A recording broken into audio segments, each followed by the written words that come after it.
et bienvenue à tous sur la Forge Jedi. Aujourd'hui, vous l'avez peut-être reconnu sur la vidéo, on va voir la ceinture d'astéroïdes niveau 2. A tout de suite, on s'y met? C'est parti.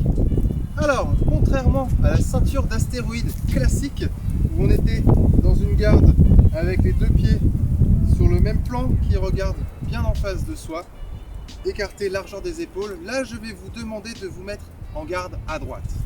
Donc on va venir se mettre en garde ici.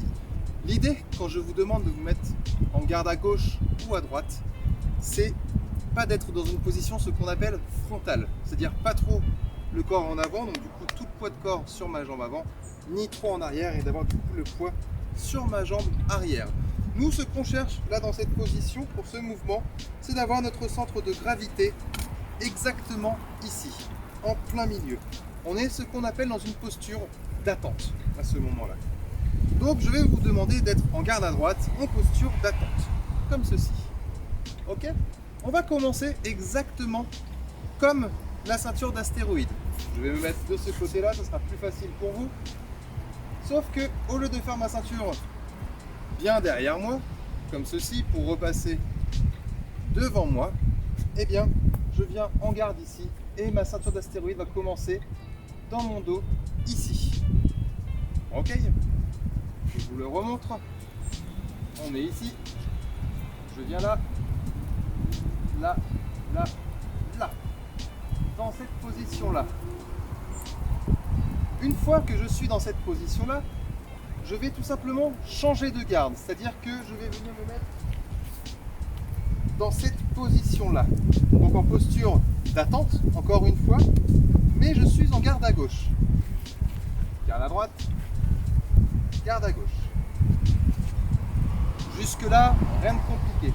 Vous pouvez toujours vous amuser chez vous à changer de garde, tout simplement. On pourrait se mettre en garde à droite ici, venir en garde à gauche, garde à droite, garde à gauche, garde à droite.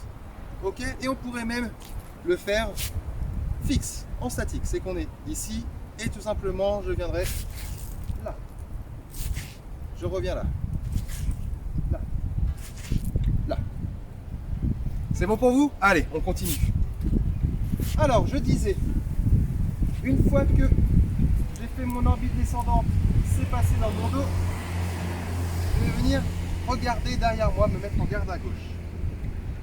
Je vais lancer mon sabre comme ceci. Donc les phalanges sont bien tournées vers ma droite. Ok, le tranchant de lame serait normalement de ce côté-là. Et je viens en fait effectuer mon dernier mouvement qui normalement passait juste au-dessus de moi. Donc une orbite descendante. Ascendante, pardon, une orbite ascendante. On le refait. On est ici, là, là. 1 et 2. Et normalement on est censé l'attraper ici, mais bon, là ça va un peu gêner, on va avoir du mal. Tout simplement, ce qu'il va falloir faire, c'est avancer la jambe droite devant la jambe gauche. Comme ceci. On est ici. 1, 2, 3, 4, 5. Et on arrive dans cette position-là. Normalement, vous êtes dans cette position-là. Et si vous avez vu la vidéo, si vous l'avez déjà visionnée et apprise, la vidéo sur la double orbite, eh bien, vous allez reconnaître le prochain mouvement. En fait, une fois que je suis ici, tout simplement, je vais venir attraper mon sabre avec ma main forte, donc avec ma main droite ici, pour refaire un balayage sur ma gauche, donc qui va aller de bas en haut et revenir en garde de base, en garde initiale.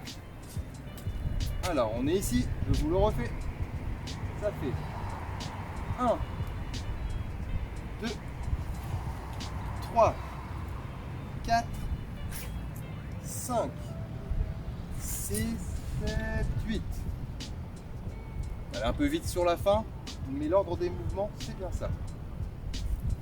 Je vous le fais dans l'autre sens.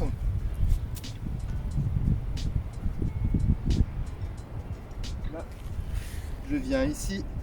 Et en fait, dès que je vais lancer mon sabre devant moi, ma jambe droite va commencer à avancer.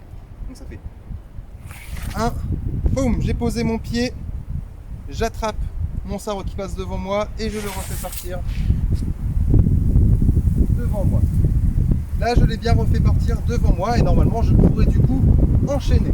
Ce qu'il donnerait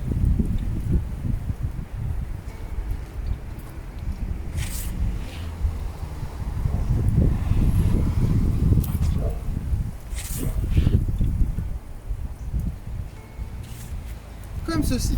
Alors comme vous l'avez vu, le timing, vous l'aurez peut-être pas spécialement dès le début. Le timing qui dit que une fois que je suis là, de bien lancer sa jambe, qu'elle soit bien positionnée au sol pour avoir son appui, attraper mon manche de sabre laser, et tout ça dans un mouvement fluide et continu. Ça va venir, ne vous inquiétez pas, prenez le temps, n'oubliez pas, vous pouvez toujours revenir en arrière sur les explications ou sur les mouvements. J'essaie de faire plusieurs angles différents, comme ça c'est au mieux pour vous, mais il faut toujours de la persévérance, comme pour tout. Allez, je le fais de ce sens-là. 1, 2, 4, 6, 7 et 8.